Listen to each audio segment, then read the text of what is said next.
L'histoire d'Ellie. J'aurais dû voir les signes plus tôt. Nathalie et moi étions très proches, inséparables, comme deux pois dans une cosse. Nous étions mariés depuis 22 ans, et la plupart du temps était un pur bonheur. Bien sûr, nous avons connu des hauts et des bas, mais nous avons toujours trouvé un moyen de surmonter cela ensemble. Mais ces derniers mois, c'est comme si elle était devenue une personne complètement différente. La femme dont je suis tombé amoureux a été remplacée par cette étrangère froide et distante. Elle était irritable à en devenir folle, cherchant querelle pour un rien. Et l'intimité? Oubliez ça. Nous pourrions aussi bien être des colocataires à ce stade. J'ai essayé de lui parler, d'essayer de comprendre ce qui se passe dans cette belle tête à elle, mais elle me repousse simplement. C'est comme si elle avait construit un mur impénétrable autour d'elle-même, et je me retrouve à l'extérieur, griffant désespérément pour rentrer. Nos amis ont également remarqué le changement. Nous étions autrefois l'âme de la fête, le couple que tout le monde enviait. Maintenant, nous pouvons à peine survivre à un dîner sans quelques commentaires passifs agressifs ou un silence glacial. Je ne sais pas ce qui nous est arrivé, vraiment. Mais je ne peux pas continuer à vivre comme ça, marchant sur des œufs dans ma propre maison. C'est pourquoi j'ai finalement pris mon courage à deux mains et consulté un avocat en divorce. Oui, c'est une pilule difficile à avaler après plus de 2 décennies ensemble, mais je ne vois pas d'autre issue à ce désastre. Je veux comprendre ce qui diable nous est arrivé. En y repensant, je pense que le catalyseur de tout ce désordre a été le choc du « nid vide » qui a frappé Nathalie plus fort que je ne le réalisais. Ne vous méprenez pas, j'ai ressenti aussi le vide lorsqu'Ethan et Isabelle ont pris leur envol pour l'université. Notre petite dynamique familiale a changé, et il y avait ce vide étrange là où nos enfants se trouvaient. Mais Nathalie, elle l'a pris à un autre niveau.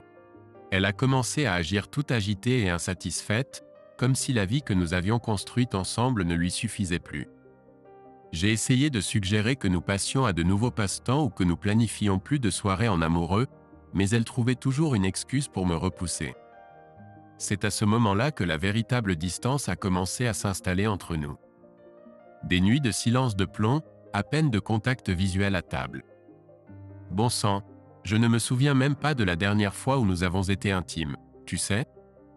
Cela faisait au moins quelques années que nous n'avions pas été physiques. Au début, j'ai attribué cela à une sorte de crise de la quarantaine ou quelque chose du genre. Mais ensuite, j'ai commencé à remarquer de petites choses, l'attention supplémentaire portée à son apparence, les appels téléphoniques secrets, les excuses du genre « je travaille tard ». Mon instinct me disait que quelque chose n'allait pas. C'est alors que mon pote Dominique m'a lâché la bombe. Il avait vu Nathalie déjeuner avec un jeune homme, un type vraiment élégant nommé Liam Donovan. Un cadre marketing dans l'une de nos entreprises rivales de logiciels, si tu peux le croire. La trahison m'a frappé comme un train de marchandises, je ne vais pas mentir. Moi, je me tuais à la tâche au bureau pour subvenir aux besoins de ma famille, et ma femme flirtait avec un beau parleur dans mon dos. Ça m'a rendu malade. Je l'ai suivie un week-end alors qu'elle prétendait partir en « retraite spa » avec les filles. Il s'est avéré qu'elle cohabitait avec Liam dans un hôtel de luxe en centre-ville. Les voir ensemble de mes propres yeux, si proches et intimes, c'était le coup de grâce pour notre mariage. J'ai contacté une vieille amie de la police, je lui ai fait remettre à Nathalie les papiers du divorce sur place à l'hôtel. Son expression quand elle a réalisé que je savais tout? Inestimable. Elle a essayé de m'appeler sans arrêt après ça, mais je n'allais pas lui donner cette satisfaction. Ça suffisait. Après plus de 2 décennies de partenariat, de construction d'une vie et d'une famille ensemble, elle a tout jeté par-dessus bord pour une aventure bon marché. Je ne suis pas idiot. Je sais que nos problèmes d'intimité ont joué un rôle. Mais tromperie? C'est une ligne que tu ne franchis pas. Alors je fais ce que je dois faire pour me protéger et recommencer à construire ma vie sans elle. Les papiers sont déposés, et il n'y a pas de retour en arrière possible maintenant. Ça va être dur de dire aux enfants que leur mère m'a trompé, hein? Tu peux en être sûr. Mais ils ont besoin de connaître la vérité sur pourquoi leur famille se brise. Je suis juste. Je suis tellement déçu, tu sais? Nathalie était mon âme sœur, ma partenaire pour toujours. Et elle a tout abandonné pour une aventure avec un jeune qui ne saurait jamais l'apprécier comme je le faisais. Au final, ces écarts nous ont coûté tout ce que nous avions construit. Je ne sais pas ce que l'avenir nous réserve. Mais je sais une chose, je ne vais pas me laisser abattre par sa trahison. Une fois passée la douleur et la colère initiale, je vais me relever et avancer. Peut-être que je trouverai quelqu'un qui saura m'aimer comme je le mérite. Ou peut-être que je serai seul un moment, me concentrant sur ma carrière et mes enfants. Quoi qu'il en soit, une chose est sûre, Nathalie Blackwood est désormais un souvenir lointain. Je vais penser à moi désormais. L'histoire de Nathalie. La suite luxueuse de l'hôtel-boutique semblait être à des années-lumière de mon mariage qui s'effondrait à la maison. Les bras de Liam enroulés autour de moi, nos corps emmêlés dans les draps de soie, et pendant quelques instants volés, je me suis permis de me délecter de cette liaison interdite. « Mon Dieu, tu es magnifique », murmura-t-il, traçant des baisers le long de mon cou. Un frisson délicieux parcourut mon échine alors que ses mains parcouraient mes courbes. Une partie de moi se sentait vivante d'une manière que je n'avais pas connue depuis des années, désirée, passionnée, même imprudente. Mais la culpabilité me rongeait, une voix implacable murmurant que je trahissais l'homme à qui j'avais promis l'éternité.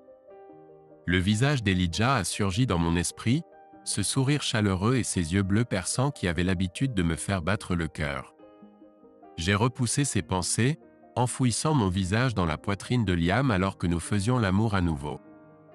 Ce week-end était mon évasion, mon indulgence égoïste avant que la dure réalité ne revienne brutalement. Je ne savais pas encore que cette réalité allait surgir à travers la porte sous les traits d'une détective au visage sévère avec une enveloppe en carton entre ses mains. « Madame Blackwood ?» elle demanda d'un ton brusque, scrutant les draps froissés et notre état de déshabillage. « Je suis le détective Samantha Wilkins. Vous avez été servi. » Les mots m'ont frappé comme un coup de poing au ventre alors qu'elle me tendait l'enveloppe, les papiers du divorce, clairs comme le jour avec la signature d'Elijah qui me sautait aux yeux. En cet instant, la fantaisie s'est brisée, remplacée par un froid sentiment de désespoir. « Elijah !»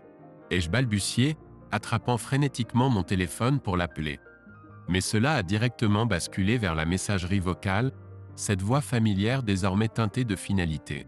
« S'il te plaît, tu dois me laisser m'expliquer. » La détective haussa simplement les épaules, son travail accompli alors qu'elle sortait. Liam hésitait à proximité, notre étreinte passionnée désormais entachée par le poids de mon mariage brisé. J'ai passé le reste de ce week-end dans une brume paniquée, appelant le numéro d'Elijah jusqu'à ce que mes doigts s'engourdissent à force de composer. Message après message, le suppliant de m'écouter, de me donner une chance de réparer les choses. Mais le silence à l'autre bout s'éternisait, plus assourdissant que je n'aurais pu l'imaginer. Quand je me suis finalement traîné chez moi dimanche soir, je me sentais engourdi. Brisé. La maison où nous avions construit notre vie ensemble semblait maintenant être une coquille vide sans sa présence. Je me suis glissé dans le lit, serrant son oreiller et inhalant son parfum persistant alors que les sanglots secouaient mon corps. Le retour en ville aurait dû être flou, mais je me suis retrouvé à serrer le volant à blanc, le pied lourd sur la pédale d'accélérateur. Des lumières rouges et bleues clignotaient dans mon rétroviseur. J'avais roulé trop vite, bien sûr. Tâtonnant pour sortir mon permis et ma carte grise avec des mains tremblantes, je sentais le regard de l'agent se rétrécir sur les papiers de divorce froissés sur le siège passager. « Tout va bien, madame ?» Son ton laissait entendre qu'il soupçonnait déjà la réponse. Je me suis effondré alors, des sanglots durs et laids s'échappant de moi alors que je confessais tout, l'aventure, les vœux brisés, mes tentatives désespérées pour joindre mon futur ex-mari. L'expression de l'agent est restée impassible alors que je dévoilais les morceaux brisés de ma vie autrefois idyllique. D'un signe de tête sec, il m'a renvoyé avec un avertissement, me laissant seul pour naviguer dans les décombres de ma propre création. Alors que le poids de l'absence d'Elijah devenait une douleur constante, j'ai contacté nos enfants dans un ultime effort pour plaider ma cause. Mais le silence glacial d'Ethan au téléphone en disait long, il me blâmait pour le carnage que j'avais causé à notre famille, et je ne pouvais pas lui en vouloir. Isabelle, ma douce fille au cœur tendre, était au moins prête à me rencontrer pour prendre un café et m'écouter. Ses yeux débordaient de larmes non versées alors que je m'étais tout à nu, mon égoïsme et les dommages irréparables que j'avais infligés à notre famille autrefois inébranlable. Maman, tu dois essayer de réparer ça, implora-t-elle, serrant fortement ma main. Papa t'aime, je le sais. Si tu lui montres à quel point tu es désolé, à quel point tu es engagé à reconstruire. Mais même lorsque les mots quittaient ses lèvres, je pouvais voir le doute scintiller dans ses yeux. Elle voulait tellement croire en l'image de conte de fées de ses parents, et j'avais brisé cette illusion en 1000 morceaux. Au final, c'est Elijah lui-même qui a tendu la main à nos enfants en premier. Il les a réunis chacun pour une conversation privée, à laquelle je n'avais pas accès, et a annoncé lui-même la nouvelle bouleversante de notre divorce. Je pouvais seulement imaginer comment cela s'était passé, l'incrédulité stupéfaite et la colère d'Ethan, les supplications d'Isabelle pour que nous réfléchissions et cherchions un conseiller. Leur père, l'homme stable et intègre vers lequel ils avaient toujours regardé toute leur vie, contraint d'avouer que la femme qu'il avait juré de chérir avait tout jeté pour une aventure sordide. L'homme que je connaissais mieux que quiconque en ce monde était désormais un étranger. Et tandis que la distance entre nous se transformait en un abîme infini et solitaire, je savais qu'il n'y avait pas de retour en arrière possible sur le chemin de la dévastation que j'avais choisi. L'histoire d'Elijah. Je ne pouvais rester une minute de plus dans cette maison, pas avec le spectre de notre mariage brisé hantant chaque coin. L'air était lourd, suffocant, comme si j'étais écrasé sous le poids de la trahison de Nathalie. Alors j'ai fait la seule chose que je pouvais. J'ai fait ma valise et je me suis tiré de là. Attrapant mes affaires essentielles et les papiers du divorce, encore frais de l'enveloppe, j'ai jeté un dernier regard autour de notre chambre. Des souvenirs scintillaient dans les recoins de mon esprit, des matins passés emmêlés dans les draps, des dimanches paresseux avec le soleil filtrant à travers les rideaux. Mais ces images étaient maintenant souillées, l'intimité empoisonnée par l'amère vérité de son infidélité. Avec un soupir pesant, j'ai pris ma valise sur l'épaule et je me suis dirigé vers la porte. La maison semblait immense, vide sans sa présence. Une partie de moi avait espéré qu'elle serait là, que nous pourrions avoir une dernière conversation en tant que mari et femme avant que tout ne parte en fumée. Mais sa voiture avait disparu de l'allée, et un silence étrange planait dans l'air. Peut-être était-ce mieux ainsi. J'avais besoin d'espace, besoin de digérer cette réalité déchirante à ma manière avant de lui faire face à nouveau. Alors j'ai envoyé rapidement un message aux enfants, leur faisant savoir que j'allais séjourner à l'hôtel quelques jours pour me ressourcer. Puis j'ai quitté l'allée, laissant tout derrière moi dans un nuage de fumée et de gravier soulevé. Le trajet n'a guère apaisé mes pensées tourbillonnantes. Des souvenirs et des questions tournoyaient dans mon esprit comme une tempête, quand les choses s'étaient-elles si mal passées entre nous ? Comment la femme en qui j'avais une confiance absolue avait-elle pu briser ce lien de façon si cruelle ? Serrant le volant, je luttais contre la colère, la douleur, ce sentiment de perte profonde qui menaçait de me submerger.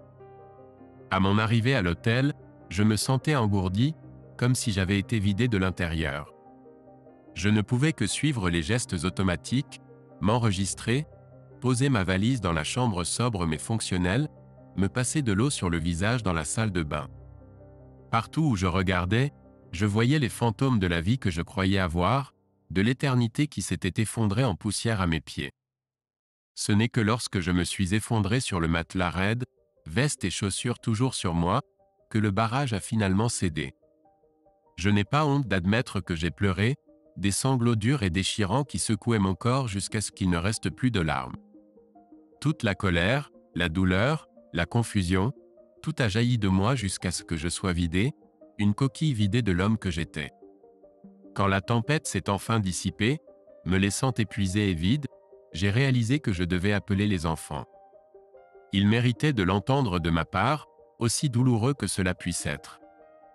Alors je me suis repris, rassemblant les lambeaux déchirés de ma contenance restante, et j'ai composé d'abord le numéro d'Ethan. L'appel a abouti, et pendant un instant, je n'ai pu entendre que le léger crépitement de la ligne. Puis la voix chaleureuse d'Ethan a filtré à travers, instantanément reconnaissable. « Salut papa, quoi de neuf ?» J'ai pris une grande inspiration, luttant contre le nœud qui se reformait dans ma gorge. « Salut champion. Écoute, j'ai une mauvaise nouvelle à te dire.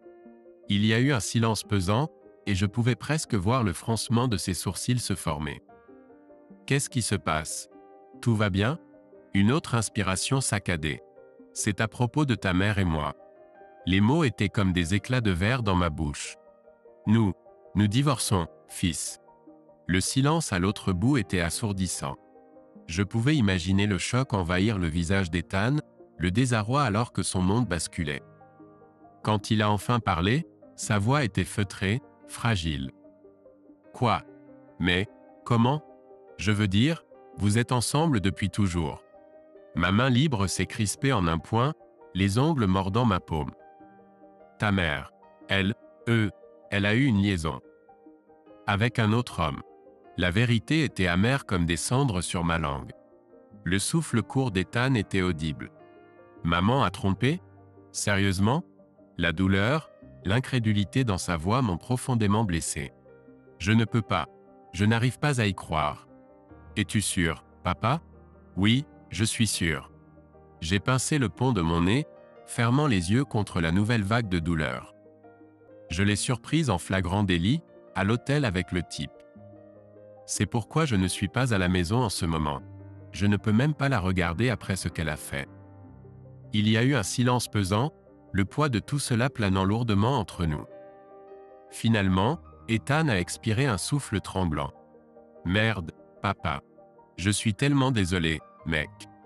Je ne sais même pas quoi dire. La crudité de sa voix reflétait la blessure tranchante dans ma poitrine. Ça va, toi? Je veux dire, évidemment non, mais... Je tiens le coup, mon gars.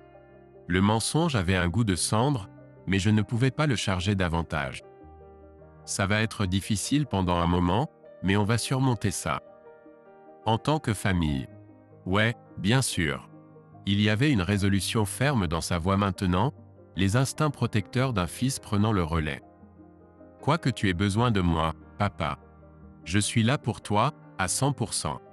Un nœud s'est reformé dans ma gorge à ces paroles, et j'ai dû avaler fort avant de pouvoir répondre. Merci, Ethan. Ça veut tout dire, tu sais? Je t'aime, fils. Moi aussi, je t'aime, papa. On va surmonter ça, je te le promets. Alors que je raccrochais, de nouvelles larmes perlaient au coin de mes yeux, mais cette fois, elles étaient teintées d'un profond sentiment de gratitude. Mon fils, ma chair et mon sang, étaient à mes côtés dans ce cauchemar. C'était une bouée de sauvetage à laquelle m'accrocher quand les eaux menaçaient de m'engloutir à nouveau. Avec le soutien d'Ethan qui ravivait mon moral, je savais que je devais appeler Isabelle ensuite. Ma petite fille, si tendre et pleine d'espoir, elle n'allait pas bien prendre la nouvelle, mais elle méritait de l'entendre de ma bouche. Lorsqu'elle décrocha, sa voix chaleureuse et mélodieuse évoqua instantanément une vie entière de souvenirs chéris. « Salut papa. J'étais sur le point de t'appeler. J'avais un drôle de pressentiment. Mon cœur se tordit dans ma poitrine. Salut ma puce. » Je fis une pause, me préparant mentalement.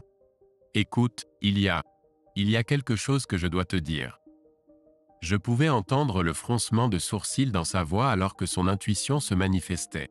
« Qu'est-ce qui ne va pas? Tu as l'air contrarié. » Après avoir pris une grande inspiration, je laissai enfin les mots sortir dans une précipitation douloureuse. « C'est à propos de moi et de ta mère. Nous divorçons, ma chérie. Je suis tellement désolé. » Il y eut une inspiration brusque, un son étouffé de consternation. « Quoi? Non, papa, ça ne peut pas. Tu ne peux pas être sérieux. » L'angoisse dans sa voix me brisa presque. « Je le suis, ma chérie. Je voudrais que Dieu m'en préserve, mais ta mère, elle m'a trompé. Avec un autre homme. » Les mots semblaient planer dans l'air, lourds et accablants. Lorsqu'Isabelle parla à nouveau, sa voix était étouffée par des larmes retenues. « Non, maman ne ferait pas ça. Elle t'aime, je le sais. Il doit y avoir un malentendu. » Entendre son déni, son besoin désespéré de s'accrocher à la réalité qu'elle connaissait, enfonça le couteau plus profondément. Je souhaitais, plus que tout, pouvoir adoucir le choc, mais elle méritait la vérité brute. « Il n'y a pas de malentendu, Izzy, dis-je doucement mais fermement. Je les ai vus ensemble de mes propres yeux. Dans un hôtel, en train d'être intime. Le mot semblait vulgaire, souillé. Ta mère a trompé, et je ne peux pas passer outre, ma chérie. J'ai déjà déposé les papiers du divorce. Il y eut un moment de silence stupéfait avant que sa contenance ne se brise avec un sanglot rauque et déchirant.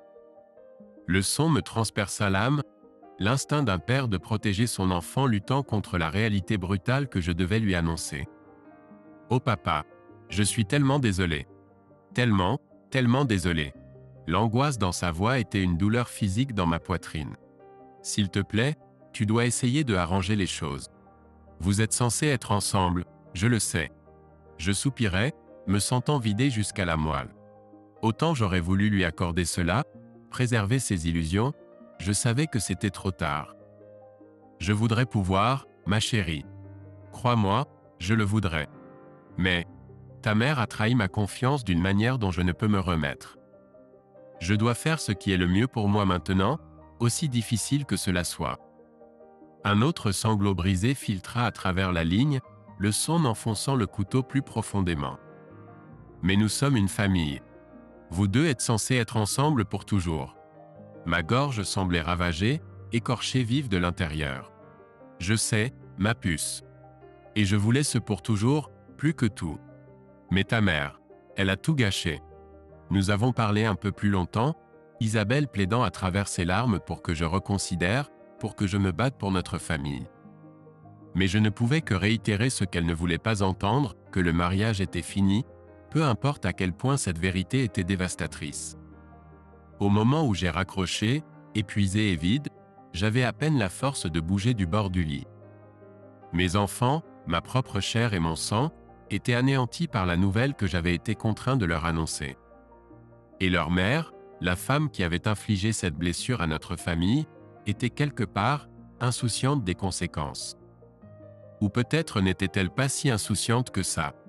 Comme par un signal, mon téléphone s'est mis à sonner bruyamment, le numéro de Nathalie clignotant sur l'écran comme un présage de nouvelles tourmentes. Je l'ai regardé sonner, ressentant l'amertume et la rage s'accumuler dans mon ventre, avant de couper l'appel d'un coup sec de mon pouce. Elle a également essayé de m'envoyer des SMS, une série de messages suppliants pour que je réponde, pour que je lui parle, pour la laisser s'expliquer. J'ai lu chacun d'eux, la mâchoire tellement serrée que je sentais les tendons se tendre. Mais je suis resté silencieux, laissant ces paroles frénétiques se dissiper dans l'éther, sans réponse et ignorées. Puis les appels ont commencé à arriver des numéros des enfants, l'un après l'autre. Je pouvais seulement supposer que Nathalie essayait de jouer sur tous les tableaux, essayant de les rallier à sa cause alors que les lignes de bataille étaient tracées. Eh bien, elle n'avait pas de chance, Ethan avait clairement exprimé sa position, et Isabelle, que son cœur soit béni, était une âme trop bonne pour être influencée par les larmes de crocodile de sa mère. Alors que le déluge continuait dans la nuit, j'ai finalement éteint complètement mon téléphone, coupant le monde extérieur et ses demandes incessantes. Dans cette chambre d'hôtel spartiate, enveloppée dans la pénombre et le silence, j'ai enfin pu trouver un semblant de paix. Cela a été de courte durée, bien sûr, le monde réel attendait juste au-delà de cette barrière fragile, plein de vérités brutales et de décisions déchirantes encore à venir. Mais pour ces quelques heures volées, j'ai pu simplement exister, laisser les morceaux tranchants de mon cœur brisés là où ils étaient tombés alors que je dérivais entre veille et sommeil épuisé. Demain viendrait assez tôt, avec toutes ces complications, ces récriminations et ces batailles à mener. Mais ce soir, du moins, je pouvais être immobile, un homme à la dérive dans les décombres de sa vie passée alors qu'il se préparait au long chemin à venir. Je me suis garé dans l'allée, mon cœur battant un rythme staccato contre ma cage thoracique. La maison se dressait devant moi, ses lignes familières maintenant entachées par l'amère trahison de Nathalie. Pourtant, je me suis armé de courage et j'ai quitté la voiture, déterminé à lui faire face. Elle a dû m'entendre arriver, car la porte d'entrée s'est ouverte avant même que je puisse tendre la main vers la poignée. Là, elle se tenait, paraissant exceptionnellement négligée, les yeux cernés de maquillage brouillé et de cernes. « Elijah » souffla-t-elle, faisant un pas hésitant en avant. « Dieu merci, tu es là.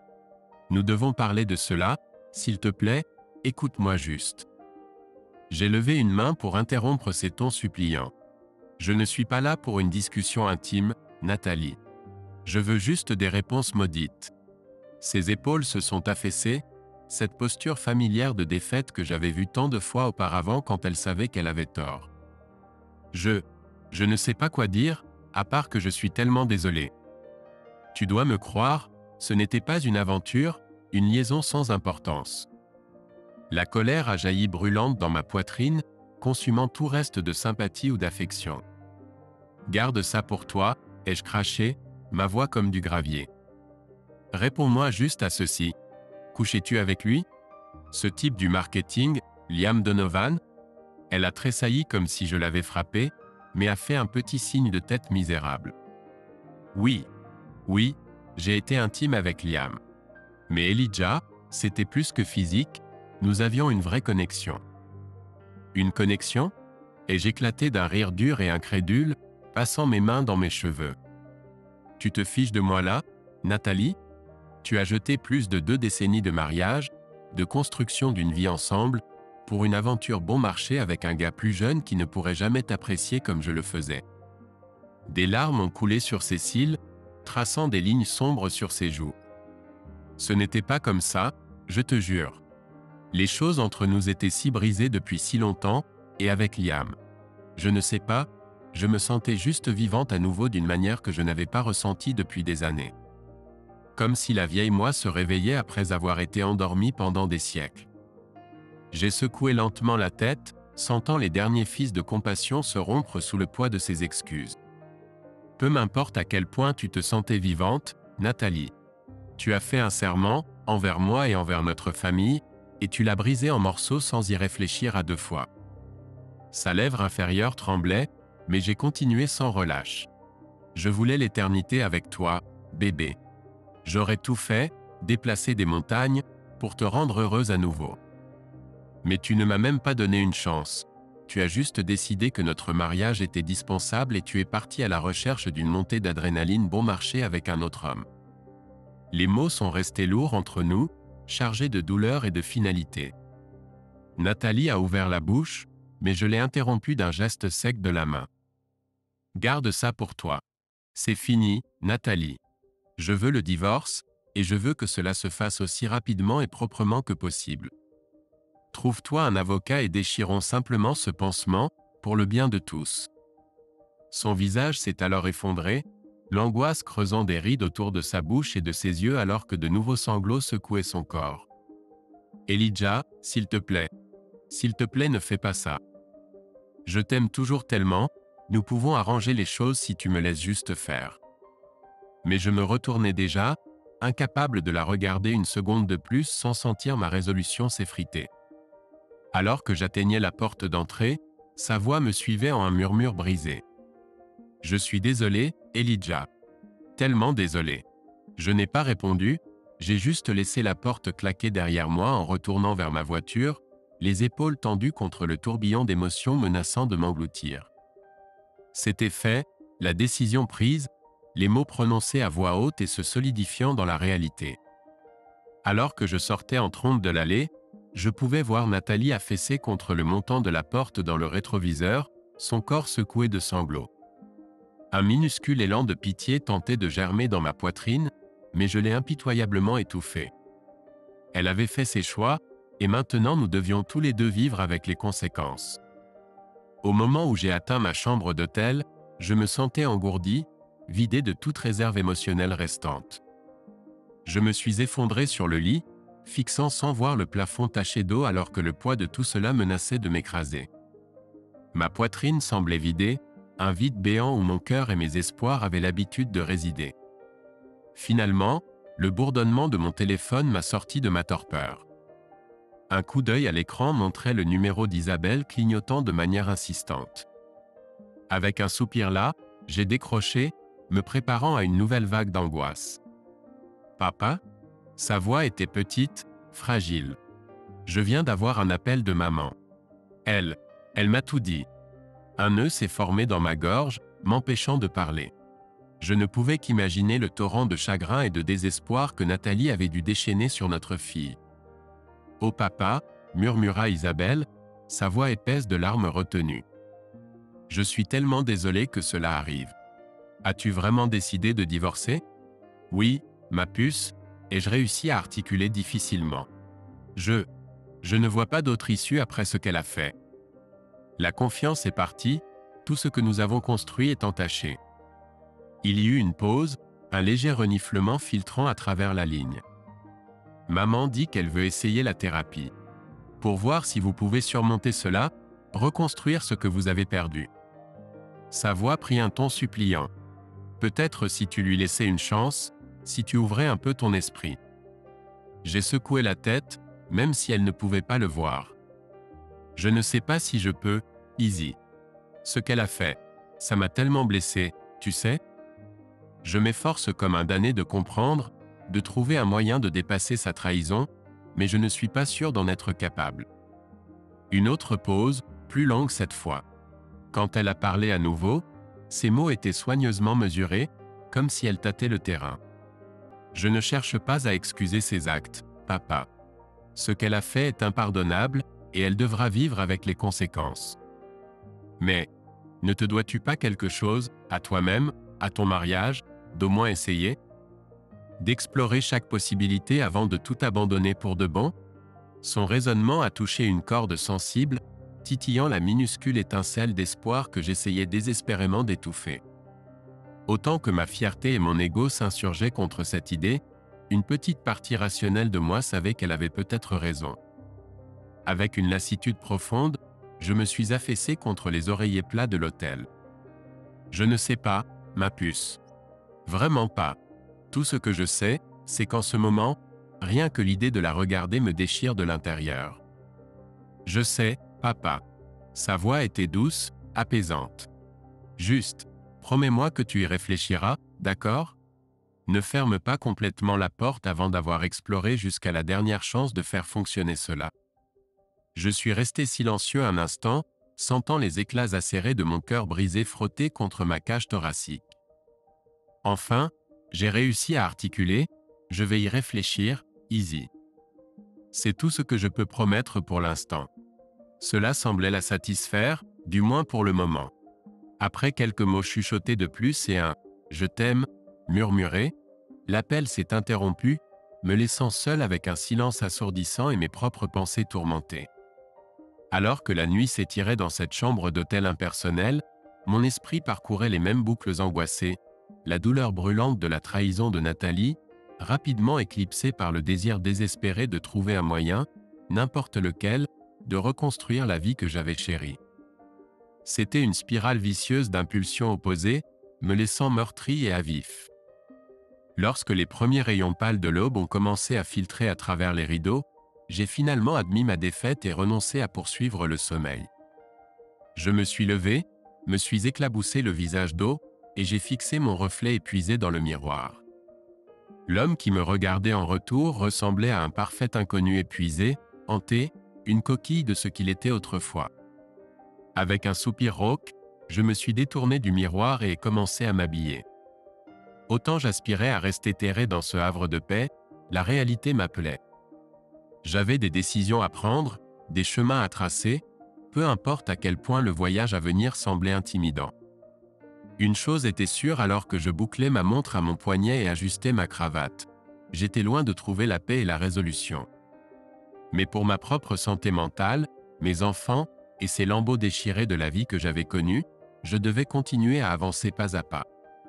Sinon, les ténèbres menaçaient de m'engloutir tout entier.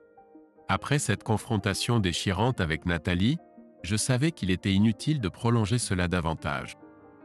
La confiance était brisée au-delà de toute réparation, l'intimité n'était plus qu'un souvenir fané.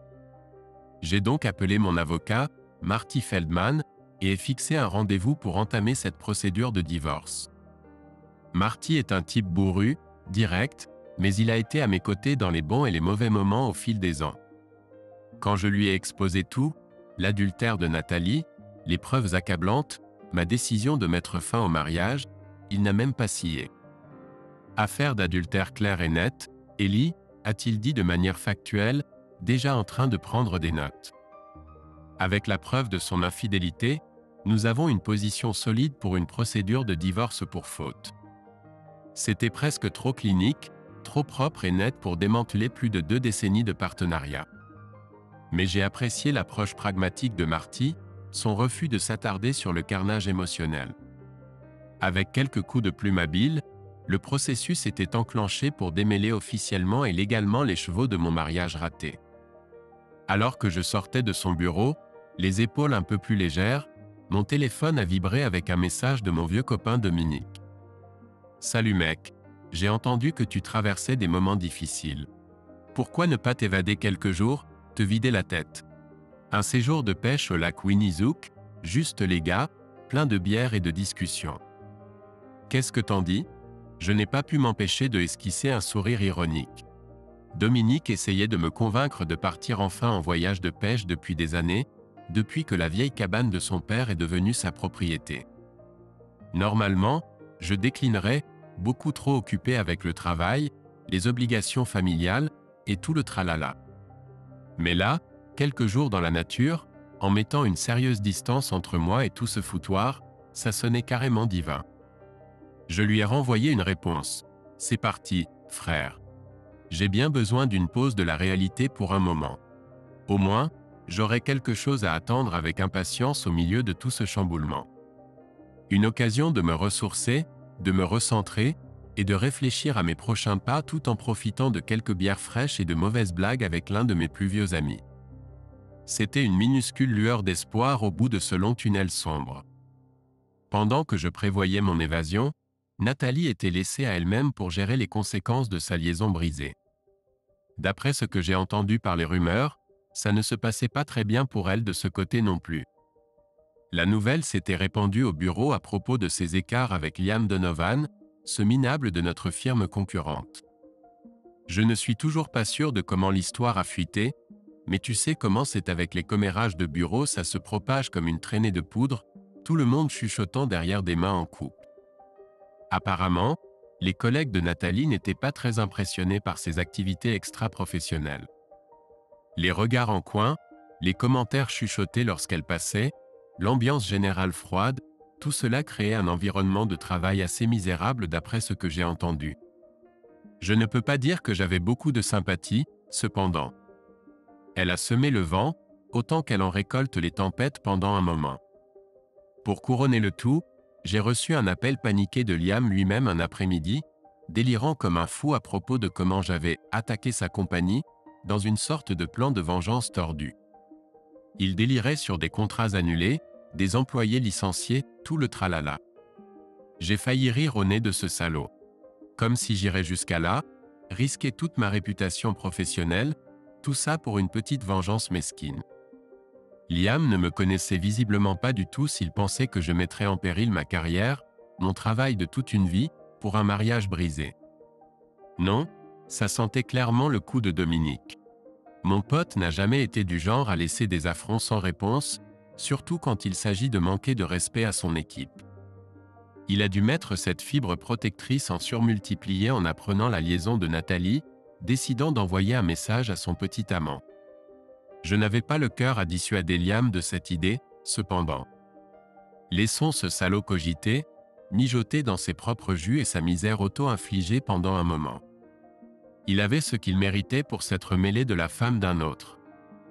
En fin de compte, Nathalie se retrouvait avec les morceaux épars de sa vie passée, les dommages collatéraux de son imprudence. J'ai presque ressenti une lueur de pitié pour elle, presque. Après tout, c'était elle l'architecte de tout ce désastre. Peut-être que voir tout s'effondrer autour d'elle serait le déclic dont elle avait besoin. Ou peut-être qu'elle s'enfoncerait juste davantage dans le trou qu'elle avait creusé. Seul le temps nous le dira sur ce point. Quant à moi, je me concentrais simplement sur le fait de mettre un pied devant l'autre, avançant avec précaution à travers ce champ de mine, une étape à la fois. Le voyage en cabane avec Dominique était ma lumière au bout du tunnel, une chance de faire une pause dans tout ce chaos, ne serait-ce que pour quelques jours bénis. Avec un peu de chance, je reviendrai rafraîchi et prêt à affronter les prochains obstacles que ce divorce ne manquerait pas de me réserver. De toute façon, je refusais de laisser les erreurs de Nathalie continuer à me peser. C'était l'occasion pour moi de reconstruire ma vie sans elle, et je n'avais pas l'intention de perdre une seule seconde. Le lundi précédant Thanksgiving, Nathalie s'approcha de moi sur le parking après ma journée de travail. Je pouvais voir la désespoir marqué sur son visage alors qu'elle se précipitait vers moi, serrant son sac fermement. « Elijah, attends !» m'appela-t-elle, sa voix tendue. « J'ai besoin de te parler, s'il te plaît. » Je m'arrêtai, laissant échapper un soupir là alors qu'elle s'approchait. Après notre dernière confrontation explosive, je pensais qu'elle avait bien compris le message. Notre mariage était fini, terminé, caput. Mais j'aurais dû savoir que Nathalie ne se laisserait pas faire sans se battre. « Qu'est-ce qu'il y a, Nathalie ?» demandai-je d'un ton plat, ne faisant aucun effort pour cacher mon irritation.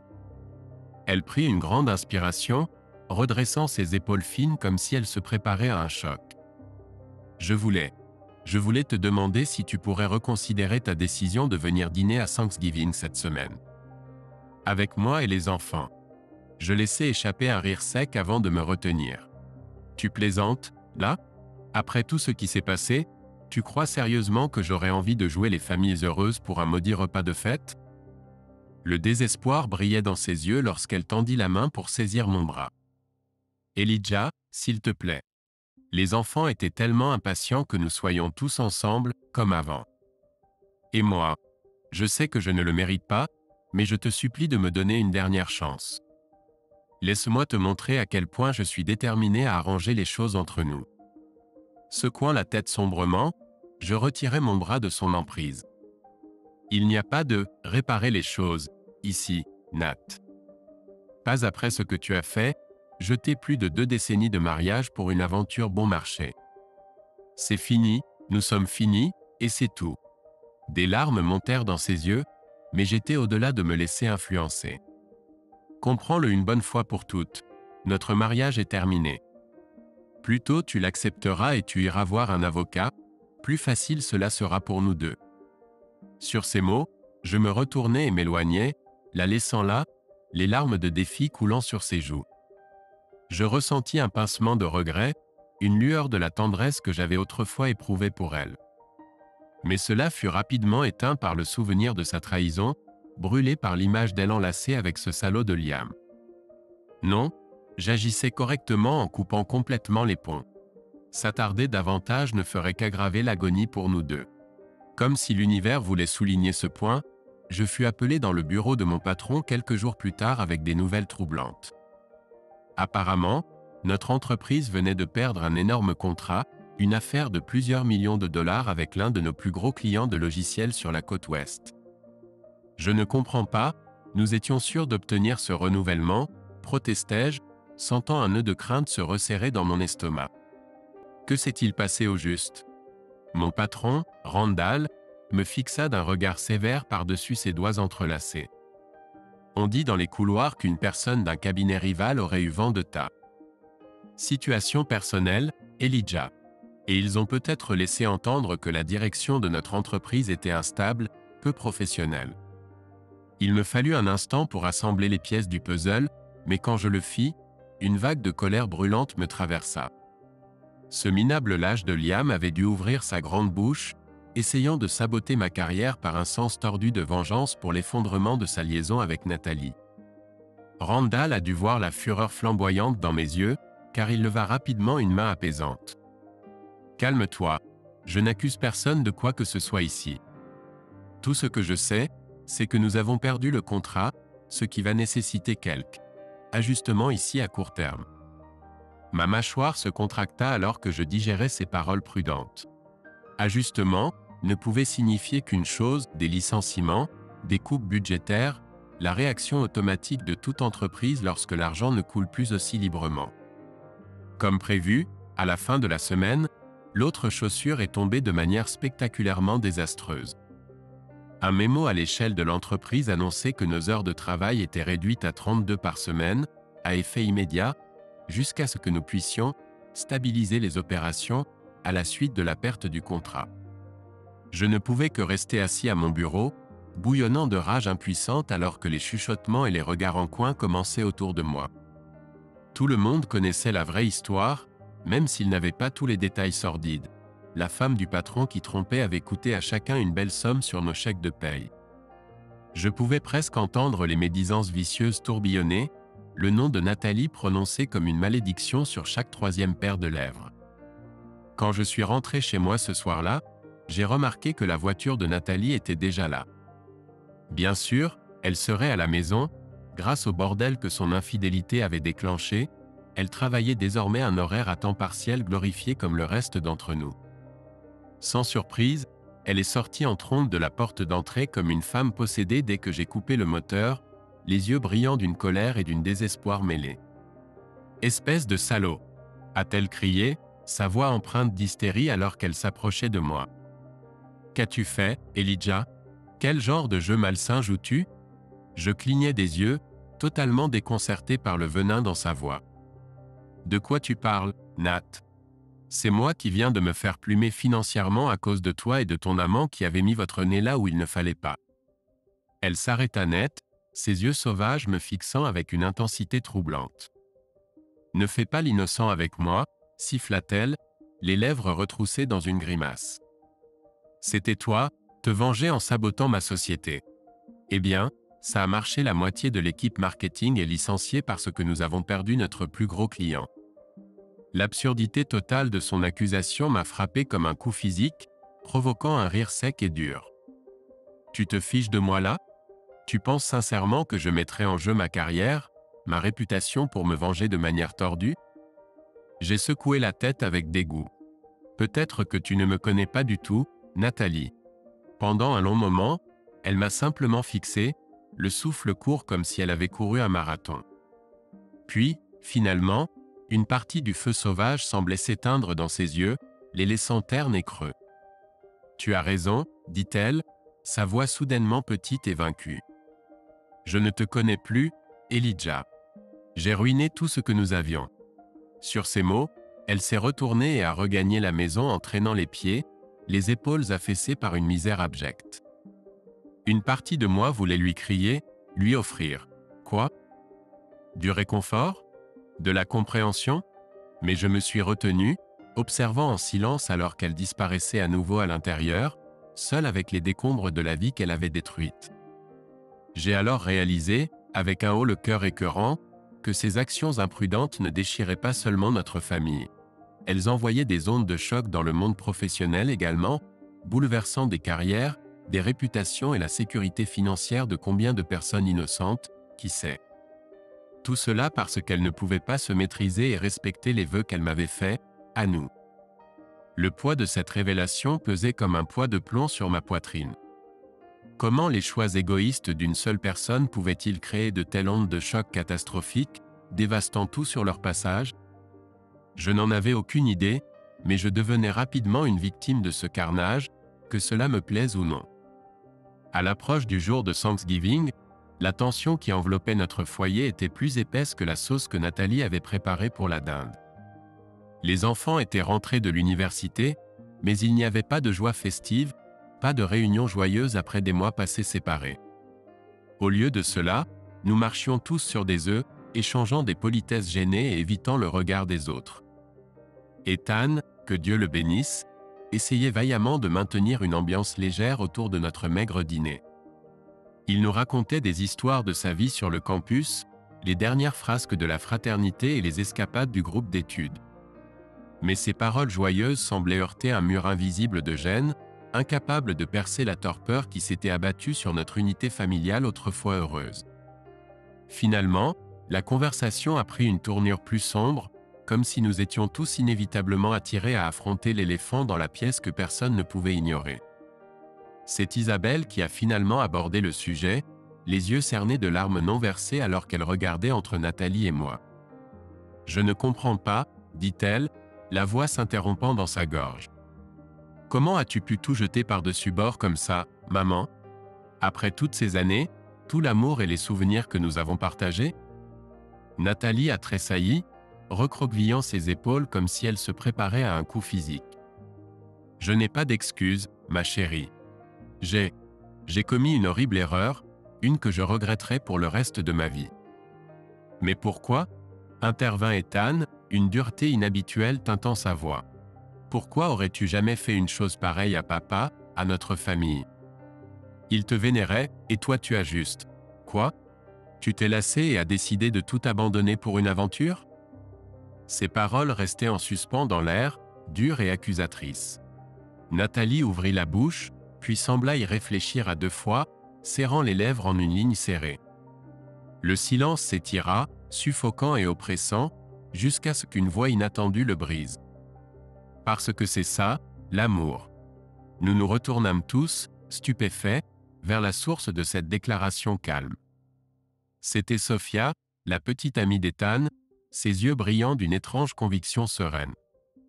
L'amour n'est pas seulement un sentiment, ou un moment fugace de passion, continua-t-elle, sa voix prenant de la force. C'est un choix que l'on fait chaque jour pour chérir, nourrir et se battre pour la personne à qui l'on s'est engagé. Quand ce choix devient trop difficile, les gens, ils dévient. Ils cherchent un chemin plus facile, qui ne leur demande pas de travailler aussi dur. Ethan fronça les sourcils, semblant mal à l'aise. Sauf, je ne pense pas que c'est. Mais elle continua, sans se laisser détourner. Votre mère a fait un choix, monsieur et madame Blackwood. Un choix terrible, égoïste qui a apporté une douleur incroyable à cette famille. Mais cela n'efface pas tout l'amour et la joie qui ont précédé, n'est-ce pas? Les décennies à se choisir mutuellement, jour après jour? Ces paroles semblaient planer dans l'air, résonnant d'une sorte de vérité étrange.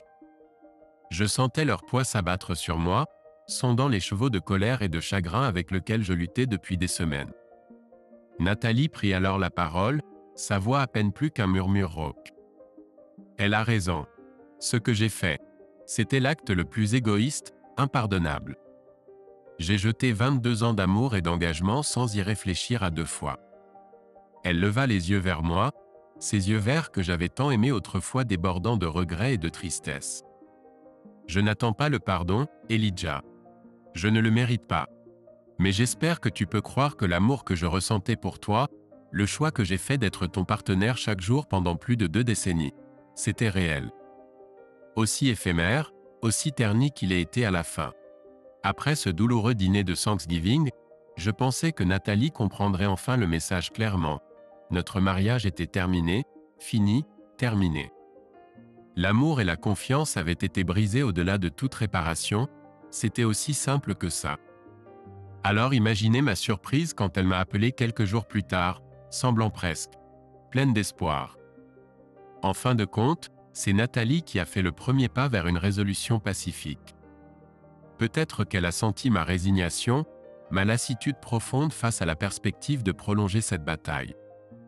Ou peut-être qu'elle voulait simplement prendre les rênes une dernière fois, exercer un semblant de contrôle sur les décombres fumants de notre ancienne vie.